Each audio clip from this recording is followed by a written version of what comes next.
On va passer au dernier thème de l'après-midi avant le débat avec la salle, parce que vous avez certainement, et vous avez bien raison, des questions à poser à nos invités. Je voulais dire que moi, il y a quelque chose qui m'énerve. Quand on me dit « Ah oui, t'es occitaniste, et à quoi ça sert? Mets-toi plutôt à l'anglais. » On a mis l'occitan dans le métro à Toulouse. Il y en a qui ont dit « Ah oui, pourquoi vous ne l'avez pas mis en japonais ou en anglais ?» C'est vrai qu'on a eu le tort peut-être de remettre à Toulouse la façon de dire la toponymie. Par exemple, le Trois Cocus, c'est Tres Cucuts. Et Sauzelungo, pour les Toulousains, ça a toujours été Sauzelungo. Mais dans le métro, on entendait au début Soslon. C'est pas ce que c'est qu'Ezako, Soslon. Hein. Et alors, si on traduisait par exemple Bassocambo, courte jambe, si on le traduisait en anglais, ça ferait short leg. C'est évident que personne ne se perdrait. Donc, il faut arrêter avec tout ça. L'occitan, à quoi ça sert? Et moi, je voudrais vous proposer quelque chose, mesdames et messieurs, c'est que l'occitan serve. Alors, il y a deux choses. Il y a un lien intergénérationnel. C'est-à-dire que l'occitan, quand mon fils qui a 7 ans parle avec les grands-parents, quand ils vont les petits de l'école Calandretto de Garunetto rencontrer les anciens dans les maisons de retraite et qui leur parlent en occitan et qui chantent en occitan, vous ne pouvez pas savoir comment Alzheimer recule quand on leur parle en occitan à ces pauvres personnes qui sont atteintes de ce fléau. L'occitan, c'est un lien intergénérationnel. C'est aussi un lien interculturel.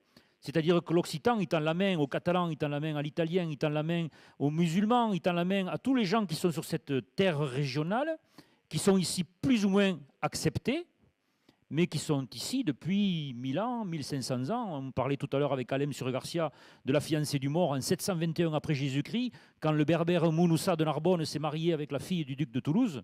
Eh bien, ça, si ce n'est pas une belle histoire à remettre au goût du jour, et si on ne peut pas en faire un lien interculturel, et donc un usage social, c'est ça l'utilité aussi des langues. C'est qu'avec ces langues, on va servir à faire du lien social. On va retrouver le vivre ensemble, ce que nous on appelle la conviventio. L'ONU a dit qu'il fallait que 30% d'une classe d'âge parle une langue pour ne pas qu'elle soit en voie de disparition. Nous ne sommes pas à 30%. L'Occitan est en train de crever. Eh bien, je vous annonce avec fierté et bonheur que dans les Pyrénées-Atlantiques, autre nom malheureusement trouvé pour le Pays Basque, eh bien, dans les Pyrénées-Atlantiques, ils ont une politique délibérée pour le basque. Et aujourd'hui, il y a 30% d'une classe d'âge qui apprend le basque. Donc c'est possible. À partir de là, la question, elle est simple. C'est le dernier thème de notre débat. Est-ce que vous pensez, et je vous demanderai de répondre par oui ou par non, est-ce pas il a moment de fai de lengo de fusto? Il faut effectivement nous répondre sur ce point. Cette région que nous allons porter sur les fonds baptismaux dans 9 mois, que nous avons tous ici la volonté d'appeler avec un nom qui soit beau, un nom qui soit porteur d'identité, avec un drapeau que tout le monde reconnaît, avec peut-être un hymne qui parlerait de petit oiseau derrière les montagnes, avec peut-être une fête nationale, avec tous les attributs qui font qu'on se sentira bien chez nous et qu'on saura accueillir les autres. Cette région, est-ce qu'elle, si elle s'empare de son occitanité, de sa catalanité, de cette langue occitane et de cette langue catalane, est-ce que si elle s'en sert pour aller vers les autres territoires, parce que là on parle bien à Toulouse et à Montpellier, là, les deux grandes métropoles, et je salue la présence de M. Jean-Luc Moudin, président de la métropole de Toulouse, et on a excusé tout à l'heure Philippe Sorel qui n'a pas pu venir pour des problèmes de santé, qui est le président de la métropole de Montpellier. Comme disait M. Malvis ce matin, on a deux métropoles, on a une grande chance d'avoir deux métropoles dans notre région. Mais autour de ces deux grandes métropoles, il ne faudrait pas non plus qu'il y ait un grand désert.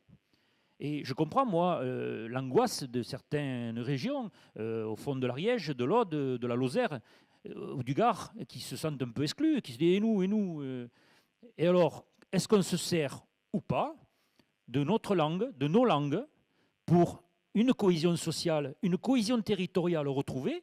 Et moi, je suis persuadé que si à travers les moyens qu'on peut mettre, la volonté politique qu'on peut mettre, si on a une télévision effectivement régionale qui soit porteuse de sens, et si on va trouver, avec cette télévision, avec cet enseignement, avec des journaux écrits, avec des radios, et si on communique avec nos concitoyens, nos compatriotes de cette immense région, en utilisant cette langue, nos langues, au-delà du français, bien sûr, je ne suis pas du tout contre le français, d'ailleurs, vous voyez bien que depuis ce matin, on parle pratiquement tous en français, bon, donc on n'est pas contre.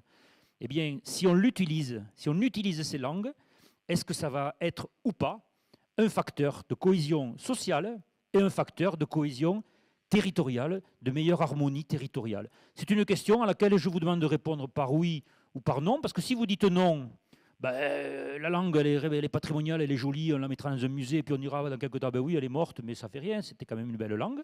Et puis il y avait les troubadours, il y avait tout ça. Mais si vous dites oui, alors là, nous, on est plein d'espoir, et tous les gens qui sont ici vont relayer ça partout.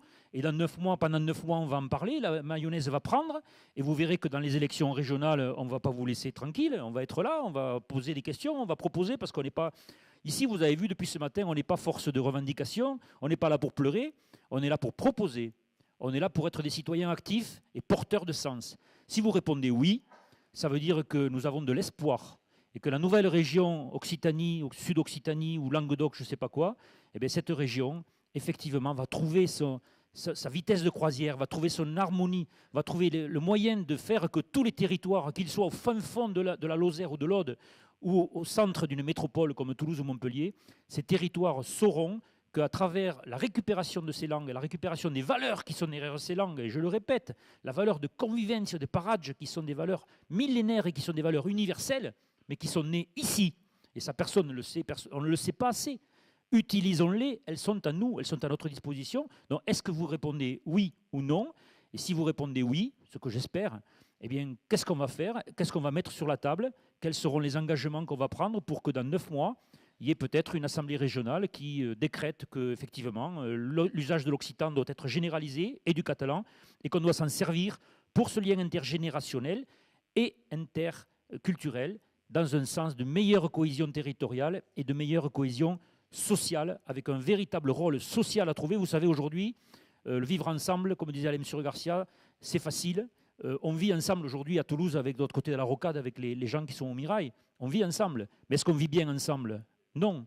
On cherche tous à créer des passerelles et des palancos. Eh bien, je suis persuadé, moi, que ces palancos, on peut les trouver en utilisant nos langues. Alors, répondez à cette question, s'il vous plaît, et après, nous discuterons avec la salle. Merci. Je crois que c'est bien qu'on termine cet après-midi sur ce sujet-là, parce qu'effectivement, la réforme territoriale qui nous a poussé à nous interroger sur c'est quoi ce gros machin qui est créé, comment on l'appelle et comment on le fait vivre, etc. Le problème, c'est que le gouvernement a voulu faire gros, il prend le risque d'avoir fait vide. Parce qu'effectivement, quand on se retrouve avec 2 métropoles qui captent l'essentiel de la richesse, les emplois, l'université, la recherche, etc., quid de tout le reste du territoire qui fait la taille du Benelux? Le vrai risque, il est là. Le vrai risque, il est là. Alors, lors du colloque de Narbonne, puisque je me suis fait toute la série avec beaucoup de bonheur, j'avais expliqué que la seule façon de ne pas oublier les petits territoires, c'était de créer une assemblée pour ces territoires-là. C'est-à-dire une assemblée où le Larzac ou le Luchonnet pèse autant que le Grand Toulouse ou le Grand Montpellier. Et c'était la seule façon de nourrir à double source, la source citoyenne, le Conseil régional tel qu'on le connaît, mais à source territoriale également, notre démocratie nouvelle. Or, ne me faites pas le procès de vouloir créer une nouvelle assemblée, parce que je précise que cette assemblée viendrait en remplacement des 13 assemblées départementales. On gagnerait beaucoup d'argent, beaucoup de cohésion, il n'y aurait plus de problèmes de compétences croisées. Ces 2 assemblées, 2 sources de légitimité, le territoire et les citoyens, permettraient d'irriguer une nouvelle région. Ça s'appelle le fédéralisme, le bicamérisme, je n'ai rien inventé. Et d'ailleurs, je suis assez content que Philippe Sorel, alors peut-être parce qu'il m'a entendu, on en a discuté à Narbonne, comme quoi Pays Nostre nous a beaucoup aidés, a commencé à dire « je vais créer le Conseil des États du Languedoc », à part que c'est les États du bas Languedoc. Donc, il faudrait qu'il élargisse à beaucoup plus large. Mais j'ai dit, Philippe, va plus loin, allez franchir encore un cap, demande que cette Assemblée devrait pouvoir co-légiférer, co-gérer le budget au niveau régional, mais en remplacement de tous les départements. Imaginez si demain, on additionne, ce qu'on va faire, les 2 budgets de nos 2 régions, mais également de nos 13 départements. On n'est pas encore au budget catalan, mais on commence à s'y rapprocher. Donc on voit bien que là, il y a un pas conceptuel à faire. Et dans ce cadre-là, bien évidemment, c'est là que souvent l'occitan fait sens. Parce que l'occitan, il résiste souvent dans le dernier petit village, la dernière métairie au fond de la vallée. Et c'est là, comme tu l'as dit, c'est toujours emmerdant de parler après toi parce que tu dis tout ce que j'ai envie de dire.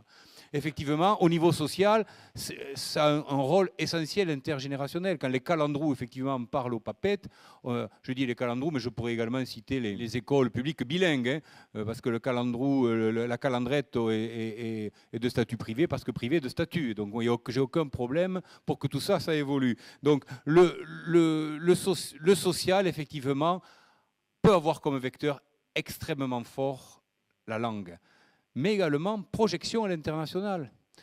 Mireia l'aurait dit mieux que moi, au sein de l'Eurorégion, donc qui, et je n'en suis pas peu fier puisque c'est mon petit bébé, a enfin l'occitan comme langue co-officielle.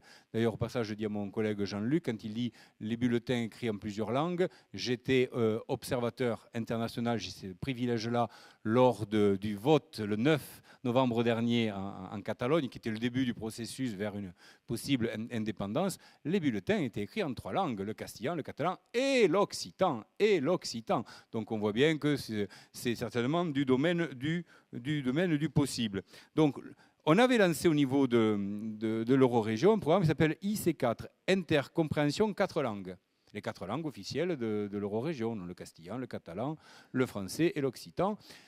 C'est un module qui, en quelques dizaines d'heures, vous sécurise complètement pour passer la frontière. Quand vous êtes un jeune, vous voulez faire un stage, un jeune entrepreneur, vous voulez vous lancer à l'export, vous hésitez parce que c'est des langues que je ne comprends pas. En quelques dizaines d'heures, on se rend compte qu'on a en commun tellement de racines et tellement de mots que peut-être on ne parle pas, mais qu'est-ce qu'on va bien comprendre? Donc chacun parle son dialecte roman à lui, mais finalement on se comprend. Intercompréhension, ça c'est des super programmes qu'il faudrait vraiment encourager. Parce que l'ouverture sur le monde, à travers les cerveaux de nos jeunes qui seraient habitués à comprendre plusieurs langues, c'est d'un seul coup leur domaine également économique de demain qui s'ouvre. Mon marché du travail, c'est plus le canton, c'est la moitié de la planète, celle qui parle latin. Et ça, c'est quand même un sacré avantage qu'il faut donner. Si on veut faire la cohésion sociale, elle passera par l'emploi, et l'emploi, il passe par la langue. 2 dernières choses pour terminer.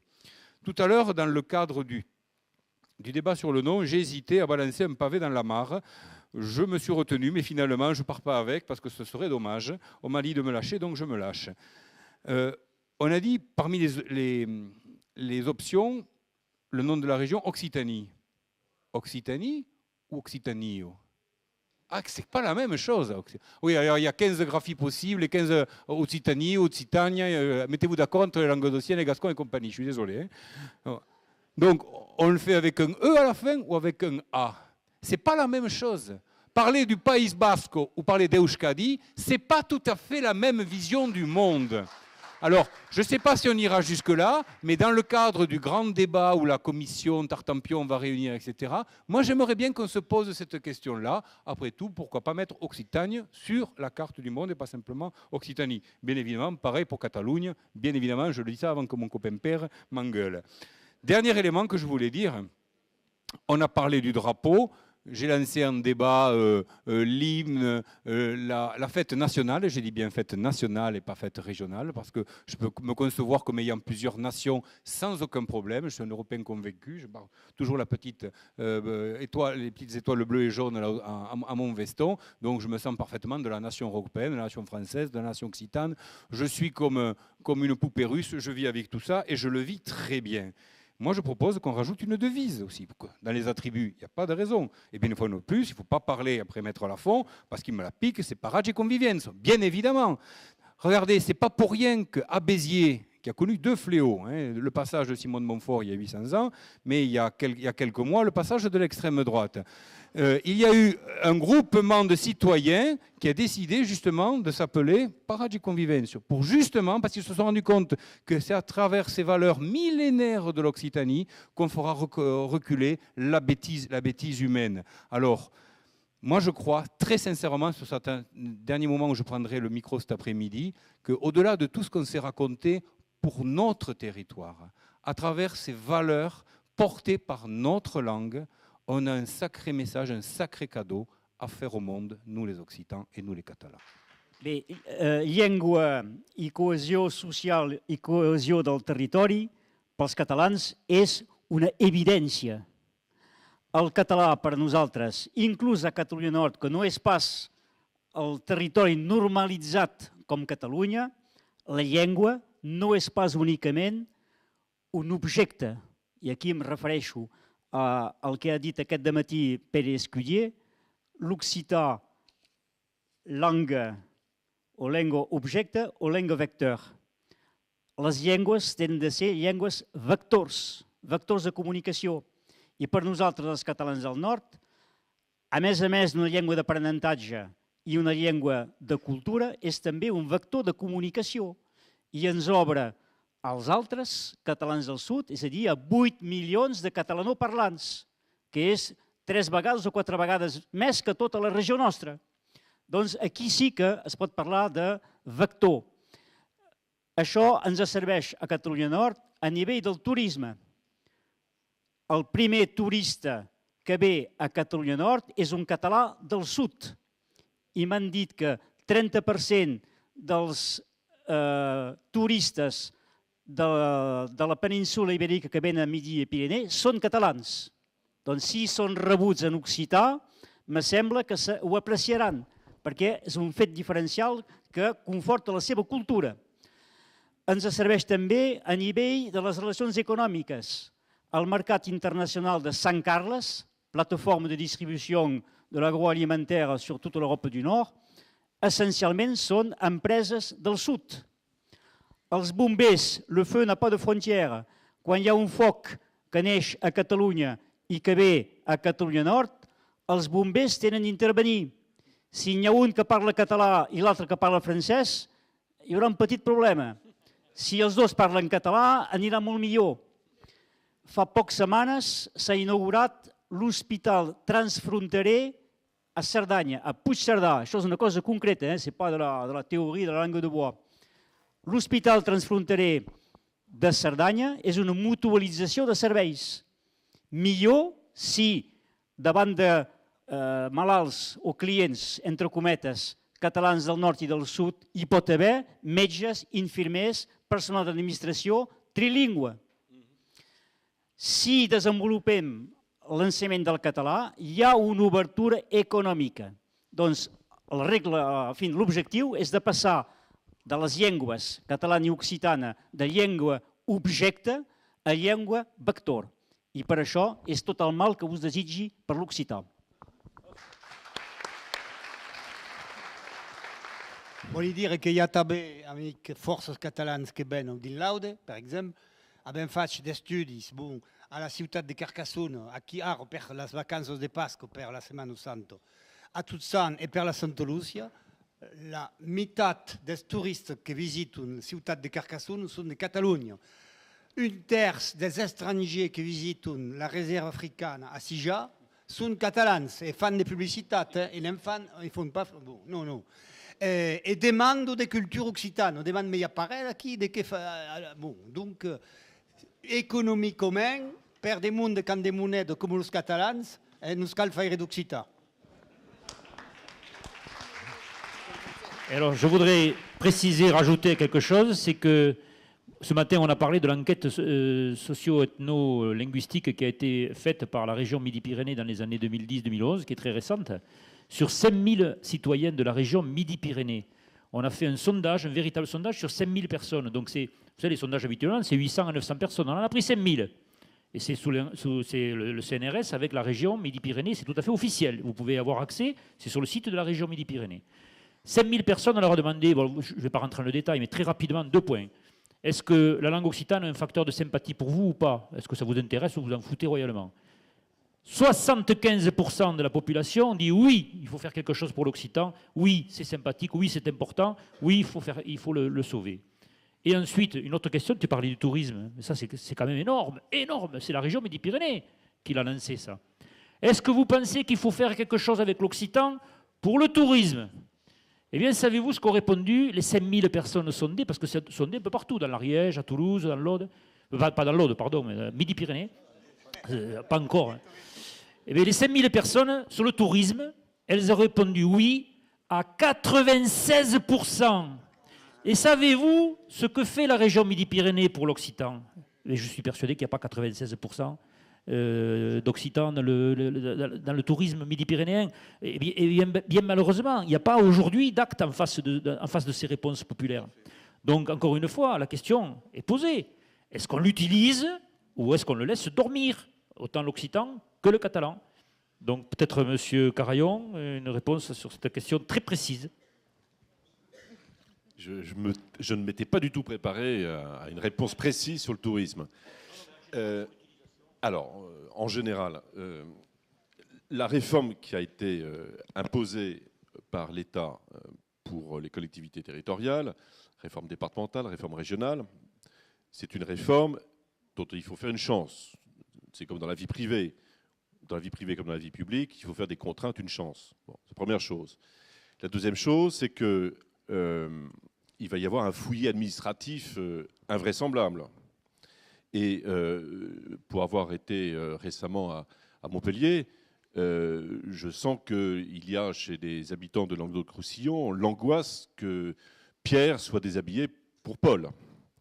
Et qu'il y ait un déséquilibre nouveau qui s'installe entre les deux régions, entre les deux métropoles, entre les métropoles et le rural ou le montagnard, entre l'espace rural et celui qu'occupent les villes moyennes ou les petites villes. Bref, il y a dans les sentiments populaires des craintes qui sont parfaitement justifiées. D'autant que, troisième problème, les collectivités territoriales sont mises au sec, vous le savez. En gros, 28 milliards de moins de concours de l'État aux collectivités locales dans les 3 années qui viennent. Ça veut dire qu'elles vont réduire leur budget d'investissement et de fonctionnement de manière drastique, comme cela n'a jamais été le cas. Et donc, quand on n'a pas d'argent, là aussi, il faut avoir des idées, des réseaux et une capacité de mobilisation des énergies pour suppléer au manque de moyens. Je reviens à l'idée que j'ai développée tout à l'heure, tout n'est pas qu'affaire d'argent, en particulier dans les pays où il y a une forte identité collective. Pour revenir aux langues régionales, l'occitan se parle peu. On ne peut pas dire que l'enseignement de l'occitan soit une vraie réussite, même si il se comprend mieux qu'il ne se parle. C'est le cas de beaucoup de langues régionales, et en particulier de la nôtre. Certains, d'ailleurs, républicains comme Jean Jaurès, considéraient que l'occitan, outre la vertu qu'il avait à se rappeler de bons souvenirs familiaux ou patrimoniaux, permettait de mieux apprécier et de mieux cultiver l'esprit républicain et l'esprit français. Et j'en reviens à ce que disait Gérard Onesta tout à l'heure. Comme Molière, je vis de bonne soupe et non de beau langage. Il nous a parlé tout à l'heure de fédéralisme, qui n'est pas une vue de l'esprit, qui est un vrai projet politique, mais qui est un projet qui n'est partagé que par quelques-uns. Pas par ses amis en particulier, qui sont au gouvernement ou à la majorité de l'Assemblée nationale, ni dans l'opposition. C'est un projet donc qui est non pas une utopie, mais un projet qui est quand même lointain. Nous ne sommes pas dans la situation de l'Espagne ou de l'Allemagne. Raisonnons plutôt à partir de ce qui est, c'est-à-dire de cette grande région qui doit être plus qu'une espérance collective. C'est déjà une terre de champions dans le domaine industriel, dans le domaine de la santé, dans le domaine du tourisme, dans le domaine des langues. Mais c'est un champion aussi au pied d'argile, parce que c'est une région qui est plombée par le chômage et par des incertitudes. Si la région, la future grande région, tamponnait ou proposait à toutes les collectivités qu'elle est censée aider pour restaurer ici une cathédrale, tel endroit, un lavoir, tel autre endroit, une mairie. Si la région subordonnait une partie de sa générosité financière, si je puis dire, au lancement d'un programme destiné à sensibiliser les parents et les jeunes à l'apprentissage de la langue occitane ou de la langue catalane, au partage de moments occitans à travers des fêtes, des événements culturels, historiques, elle jouerait le même rôle que si elle donnait de l'argent. Et les collectivités de base, nos communes, seraient encouragées justement en sachant que si elles ont la région derrière elles, elles iront plus loin justement dans le développement de l'apprentissage des langues. Les langues n'ont d'utilité que si elles sont partagées par le plus grand nombre. Les langues ne sont pas des tombes. Je disais tout à l'heure qu'elles étaient des cathédrales par leur beauté. J'ajoutais aussi que c'était des cathédrales qui devaient être modernisées et qu'elles devaient utiliser justement les leviers de la communication moderne. On ne peut pas se contenter, je dirais, de ce que sont souvent les calendretas, c'est-à-dire des écoles aux moyens modestes, des petites salles financées par les parents, par les efforts, par les difficultés des parents. Il faut aussi, sans éviter évidemment la question du concours des municipalités au calendreta, il faut aussi ajouter des moyens de communication modernes. Il est indispensable de passer par des radios ou par des télévisions sur Internet. Voilà ce que je voulais vous dire. Alors, je n'ai pas répondu à la question du tourisme. Je ne sais pas comment le touriste venu d'Alsace ou de Picardie sent l'importance d'une langue régionale chez nous comme moteur touristique. Je ne sais pas si un menu, par exemple, en double ou en triple langue, lui serait vraiment utile. Bon, je ne crois pas. Nous ne devons pas nous résoudre à être des animaux de folklore. Une culture, ce n'est pas du folklore. Et on ne va pas pour autant se déguiser en paysans du XIIIe siècle luttant contre Simon de Montfort pour faire plaisir à des Alsaciens ou à des Picards. Il s'agit surtout d'intégrer dans les pratiques populaires la chose essentielle qui est la transmission de la connaissance, la transmission de la culture par l'enseignement et par l'enseignement à la base. Et ça, la région peut y contribuer à condition justement qu'il y ait un programme régional encourageant l'ensemble des collectivités locales de Midi-Pyrénées, de Languedoc-Roussillon et de Catalogne à s'inscrire dans la réalité. Quand ero pitxunet, ma grand-mare, al costat de Montalbà, mi parlo le patois. Le patois, n'est-ce pas, l'occitan. Mais c'est aussi pour ça que je comprends l'occitan et je voudrais dire que les calendrettes ne sont pas pour rien dans cette forme académique d'une langue dont il faut bien reconnaître qu'elle était morte. Pour tous ceux qui sont originaires ou qui ont des racines lointaines dans cette région Midi-Pyrénées, seuls nos arrière-grands-parents parlaient encore la langue, c'était des patois. Et on sait bien que le patois, à Ascosta de Montalbà, qui est celui que je connaissais un peu, n'est pas exactement le même que celui de Toulouse. Il y a même des mots qui sont complètement différents. Mais c'est justement, je crois, ce qui fait la richesse de ces racines de langue latine dont parlait Gérard Onesta. Langue latine, donc je trouve que dans le rapprochement de Midi-Pyrénées avec Languedoc-Roussillon, il y a quand même cette logique de la langue occitane. Et il faut bien voir que bon, le catalan est quand même assez proche aussi, j'arrive à le comprendre sans trop de problèmes compte tenu de cette latinité.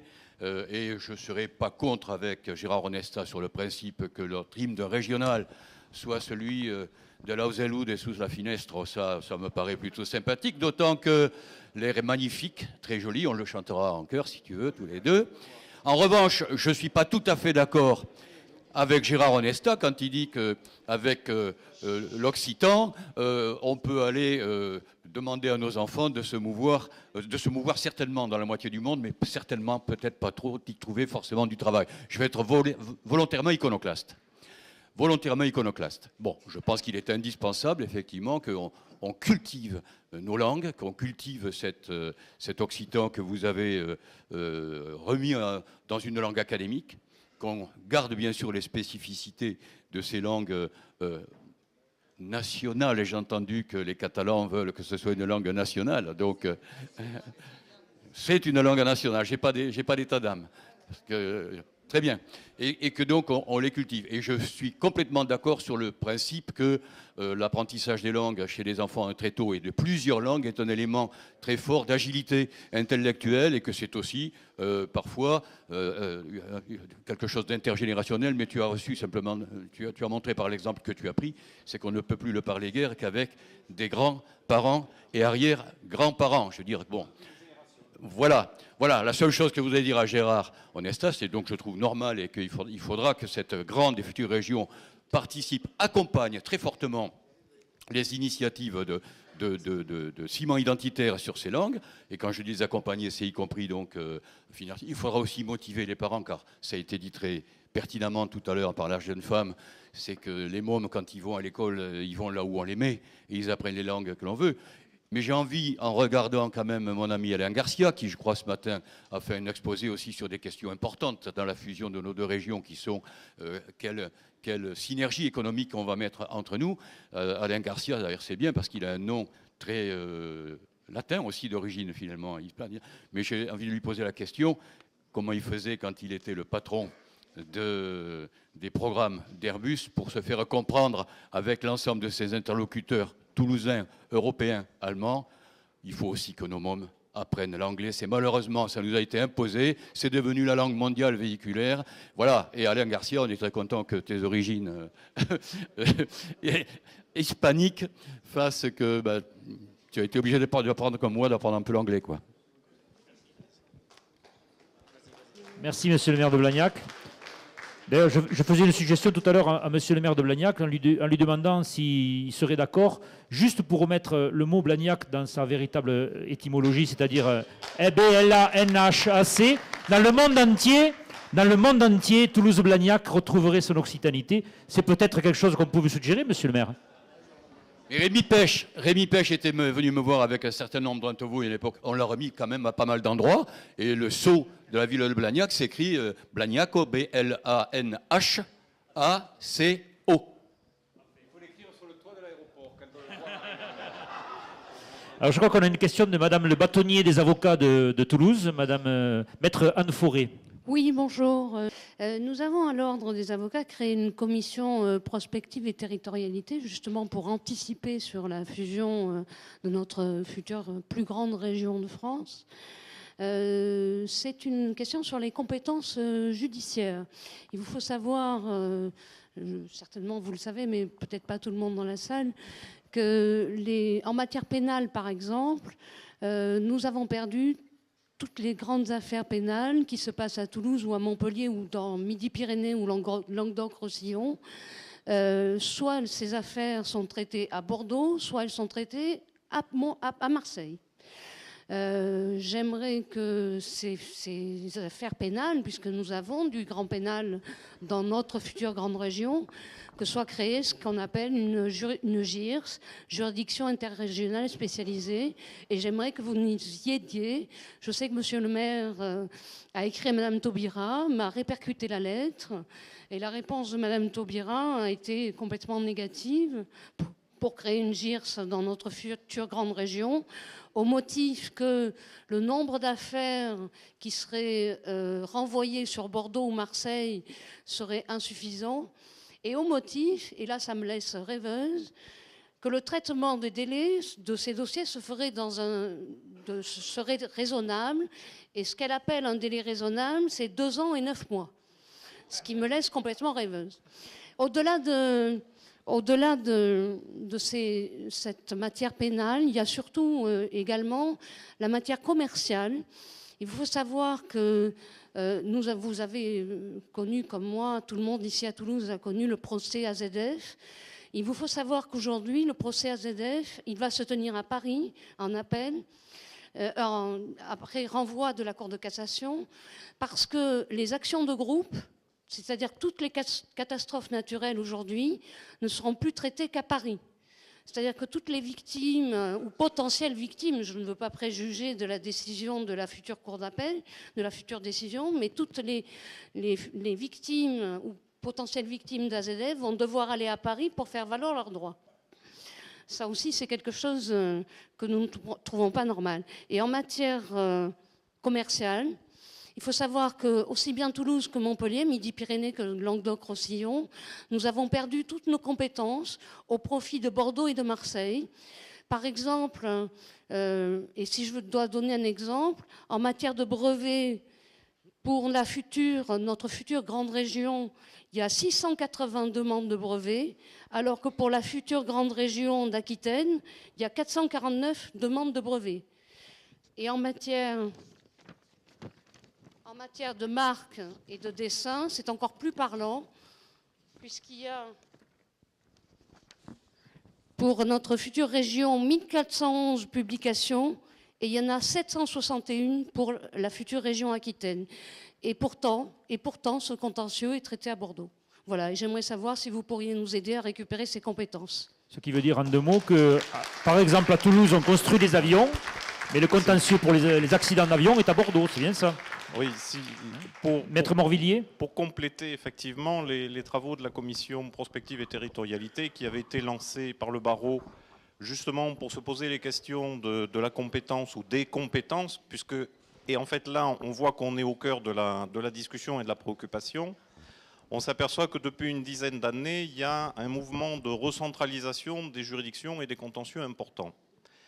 Dans les travaux qui ont été menés, on s'est aperçu que finalement, la région Midi-Pyrénées, puisqu'à l'origine c'était de ça qu'on parlait, ou c'était ça que nous avions regardé, la région Midi-Pyrénées perdait le contentieux de qualité, et l'on s'est aperçu qu'il en était exactement de même pour la région Languedoc-Roussillon, au point qu'il y a une déperdition de valeur, une déperdition de savoir-faire, qui impacte non seulement évidemment le barreau, mais tout ce qui tourne autour de la capacité d'innovation, parce qu'il apparaît délicat de mener des politiques innovantes ou d'investir dans la recherche à partir du moment où l'on aurait perdu, aussi bien dans la région Languedoc-Roussillon que dans la région Midi-Pyrénées, le milieu professionnel, les avocats, les conseillers en propriété industrielle, mais également du coup l'enseignement universitaire qui en dépend, et tout l'écosystème qui tient à des compétences techniques qui ont échappé à la région. Et je crois qu'il y a un enjeu majeur, au-delà des discussions que l'on a eues sur le nom, sur le fait de savoir ce que l'on va faire, sur les moyens que l'on a de réaliser et de mettre en œuvre des politiques. Et là, l'ordre des avocats souhaite effectivement poser la question à nos politiques.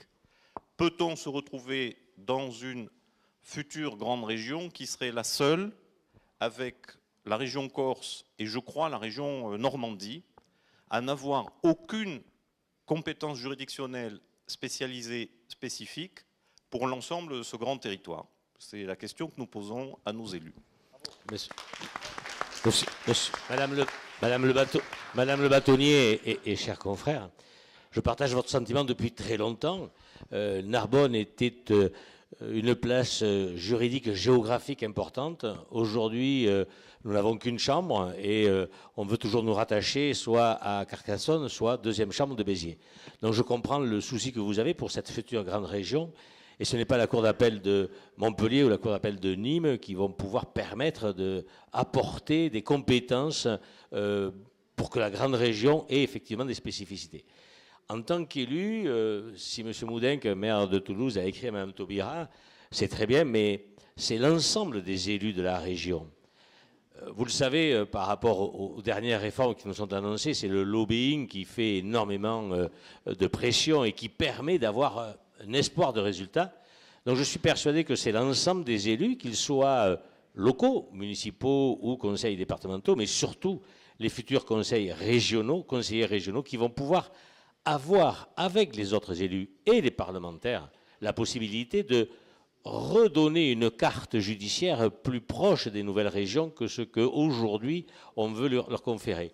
Mais ce n'est qu'à travers des manifestations comme celle que vous faites aujourd'hui, ou que l'ensemble de la profession fera, qu'on pourra changer quelque chose. Je ne pense pas qu'individuellement un maire, même d'une très grande ville comme celle de Toulouse, puisse changer le cours d'un bureau de la ministre ou garde des Sceaux, ministre de la Justice ou garde des Sceaux. C'est l'ensemble. Gardant le micro 2 secondes et faisant le lien par rapport à la question que peut-être on a tous oublié, qui était le début. Oui, il faut que la langue occitane soit le lien. Je n'oublie pas la Catalogne, mais puisque vous avez reconnu à certains territoires que l'Occitanie était possible, je pense que la langue est le lien entre l'ensemble des habitants de cette nouvelle région.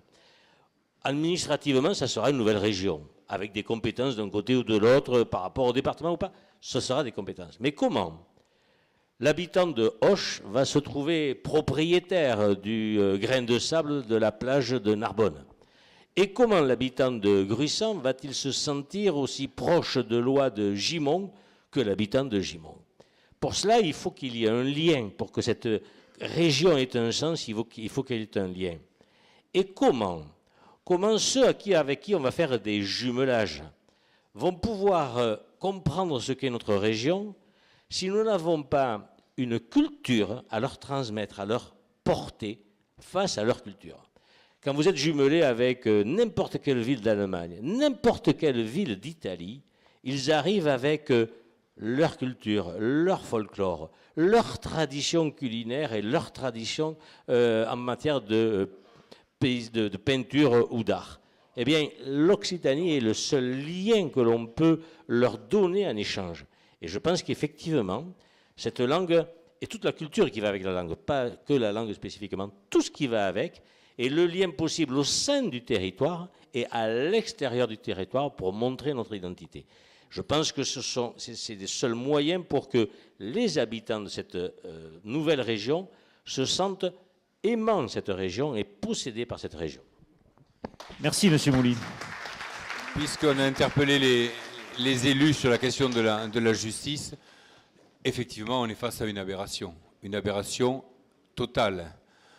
Quand vous dites qu'on est une grande région, vous ne croyez pas si bien dire. Nous sommes la 2e en superficie, la 6e, je parle de la région fusionnée, la nouvelle, hein, la 6e de France pour le PIB, la 5e de France pour la population, et même la 10e de toute l'Union européenne pour la population, sur les 250 régions qui existent. On est la 10e.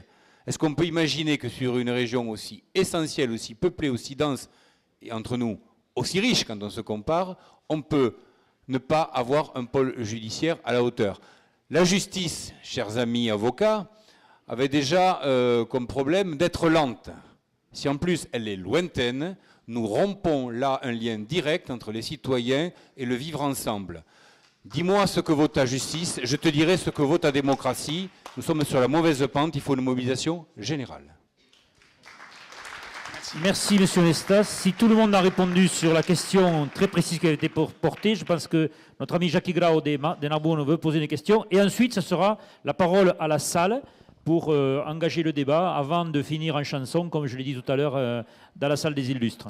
Il me paraît important d'avoir une volonté politique.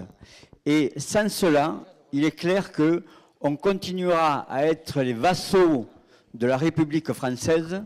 Et je crois que aro niapru, nous cal aro, arresta aquella vassalitat, aquella colonisation, et nous cal estre actu autonome dans aquella future région. Et il me semble aussi qu'il y a un deuxième temps, il a beaucoup été, alors deux choses qui me paraissent importantes. Pour cela, on ne peut pas accepter que les régions n'aient pas la compétence générale. On ne l'acceptera pas.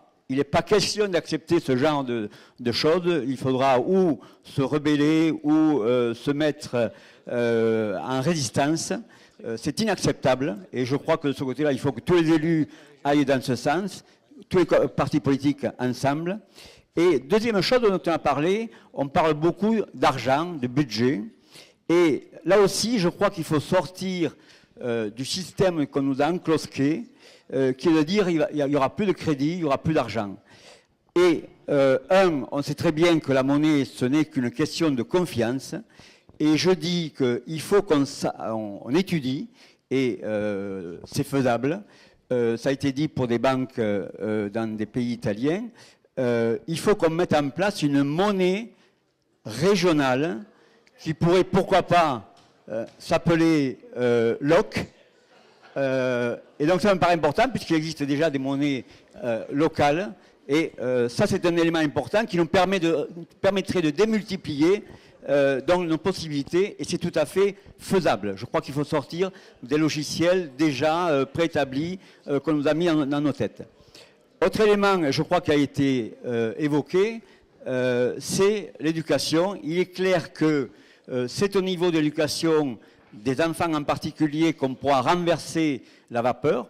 Et je crois qu'il faudra que la nouvelle région ait une politique volontariste par rapport à cette langue, c'est-à-dire qu'il ne faut pas hésiter à ce que dans toutes les écoles, et en particulier, on a ici beaucoup de maires. Moi, j'aimerais que presque ils s'engagent à faire que 30% du temps périscolaire qui est tout à fait dans leur domaine soit fait dans l'initiation de l'occitan. Ça, c'est quelque chose que vous pouvez décider dès maintenant et pourquoi pas plus. Et par exemple, je le dis, au niveau pays scolaire à Narbonne, il se fait beaucoup de choses dans ce domaine-là. Donc on peut en effet le continuer. Donc je crois qu'il faut que l'éducation, enfin les mairies en particulier montrent l'exemple et montrent qu'ils ont cette volonté politique. Et je terminerai en disant que je pense qu'on vous reverra, je vous donne rendez-vous, le 31 octobre à Narbonne, car nous referons, pas tout à fait sous cette forme, mais nous referons un moment de nouveau où on pourra discuter. Merci. Merci Jackie. Par rapport à la monnaie, j'ai un scoop à vous donner, c'est par rapport à la monnaie alternative dont tu parlais, parce que c'est très à la mode. Hein. À Toulouse, il y en a une qui s'appelle le Sol Violette, je crois, qui a été créée par la précédente Bannature. Et j'ai eu hier au téléphone M. Gérard Poujade, qui est élu au conseil régional, qui malheureusement n'a pas pu venir, qui souhaitait venir à notre colloque, et qui est chargé de cette monnaie alternative pour la région. Et le scoop que je vous donne, c'est que cette nouvelle monnaie, ils avaient décidé de l'appeler, tenez-vous bien, c'est un joli nom, le Mitpire. Le Mitpire. Et puis là, ils ont été pris de court, parce que comme la région, on fusionne, c'est un nom qui ne va pas durer longtemps. Donc ils ont demandé à un grand cabinet de communication parisien. Et là, je vous demande votre attention. Parce que le cabinet de communication parisien mandaté par la région, pour chercher le nom de la nouvelle monnaie alternative de la région, non plus Mitpire, mais Midi-Pyrénées-Languedoc-Roussillon, eh bien, ils ont fait une étude.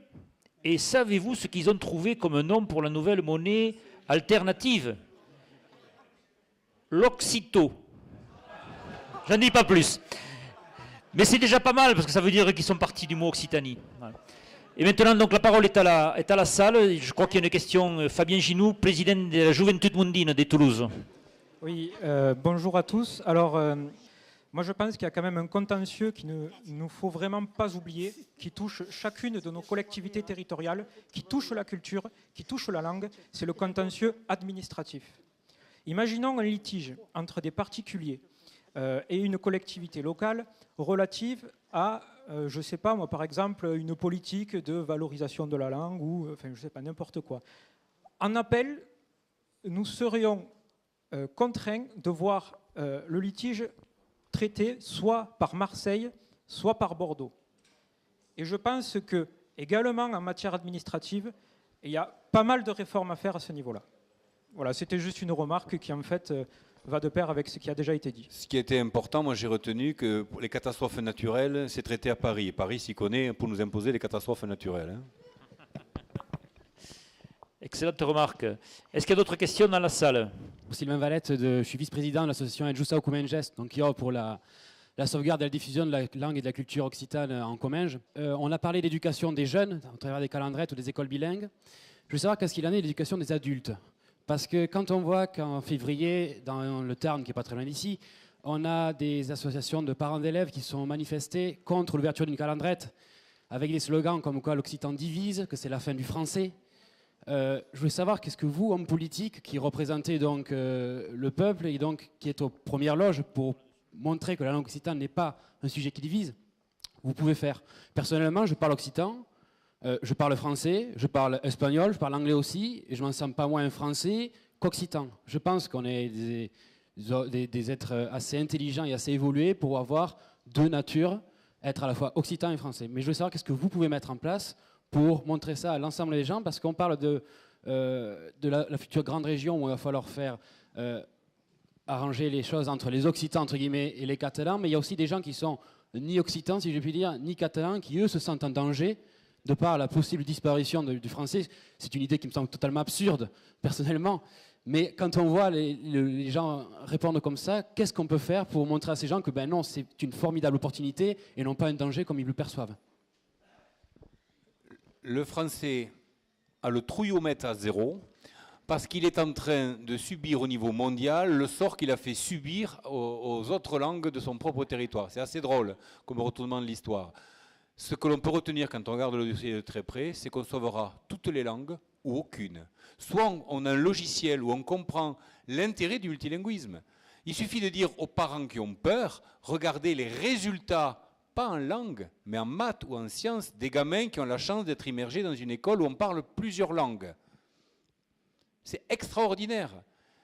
On se bat normalement pour entrer dans ces écoles-là parce que c'est une chance pour le gamin, même si on ne croit pas que l'occitan est intéressant. Le simple fait de faire des connexions supplémentaires dans le cerveau, ces connexions, elles servent pour tout. Quand je présidais les débats au Parlement européen, j'avais assis à côté de moi, on le voit toujours à la télé, chaque fois que vous verrez les débats au Parlement européen, vous le repérerez, c'est un petit monsieur à moustache, à lunettes, il s'appelle Paul Dunstan, c'est un Anglais, et ce monsieur, il tombe malade, l'Europe s'arrête. C'est lui, qui est le jurisconsulte au Parlement européen, qui est capable de classer dans l'ordre les amendements pour savoir si la pensée originelle de la Commission en letton est plus éloignée de l'amendement en grec, qui lui-même est contrebalancé par un contre-amendement en allemand ou en occitan, pas encore. Mais je suis quand même celui qui a permis qu'on écrive au Parlement et qu'on vous réponde en galicien, en catalan et en basque. Pourquoi? Parce que l'autre côté de la frontière, il y a une co-officialité, donc du coup l'Europe l'a reconnu. Bientôt l'occitan, je l'espère. Bientôt l'occitan, je l'espère. Et quand je parlais donc avec Paul Dunstan, je reviens à mon histoire, j'ai dit, mais Paul, combien tu parles de langues? 27. 27. J'ai dit, mais comment tu as fait? Il me dit, mais Gérard, c'est comme une bagnole. La première, c'est très compliqué. La seconde, un peu moins. Puis la troisième, quand tu la loues à l'aéroport, en 200 mètres, tu as l'impression que c'est la tienne. J'apprends une langue en 15 jours. Donc, on n'a pas idée à quel point on n'utilise pas notre cerveau. Et plus on l'utilise, plus il permet d'être ouvert sur le monde. Demain, ce n'est pas l'occitan contre le français contre l'anglais. C'est l'occitan, plus l'anglais, plus le français, plus le catalan, plus le volapuc si jamais les gens veulent l'apprendre. Et c'est ça qui fera une jeunesse épanouie, fière de ce qu'elle est et qui n'aura pas peur de l'altérité parce que l'altérité ne sera qu'une connaissance nouvelle à acquérir. Nous, Occitans, je ne sais pas ce que deviendra la ligne à grande vitesse entre Bordeaux et Toulouse, pour laquelle je vous rappelle que notre région est en train de payer à Madame, enfin c'était Madame Ségolène Royal, je crois, à Tours, à Poitiers, qui fait qu'on finance aujourd'hui la ligne à grande vitesse entre Paris et Tours. Eh bien, si cette ligne ne se fait pas, nous sommes favorables à ce qu'une ligne rapide, peut-être pas un TGV, mais une ligne rapide, soit faite, pourquoi pas TGV, entre Toulouse et Narbonne. Parce que si on se relie simplement à Narbonne, mon cher confrère, on est relié à toute l'Europe. On est relié à Paris, à Barcelone, mais aussi à Milan. Et pourquoi on ne fait pas ces 90 km qui nous manquent? Et pourquoi on fait plutôt 350 km pour aller à Tours? Ça, je ne le comprends pas. On voit comme des banlieusards de Paris. Voilà. Donc, voilà, ça, c'est des points sur lesquels je pense que les Occitans et les Catalans, nous avons notre mot à dire et nous avons envie d'avoir une ligne TGV entre Toulouse et Narbonne pour être en contact avec vous plus vite. Et à la Barcelone, pour aller à Barcelone, c'est pareil. On pourrait y mettre 1h30 pour aller à Barcelone. Il faut, je crois, 5 heures ou 6 heures en passant par la Tour de Carole.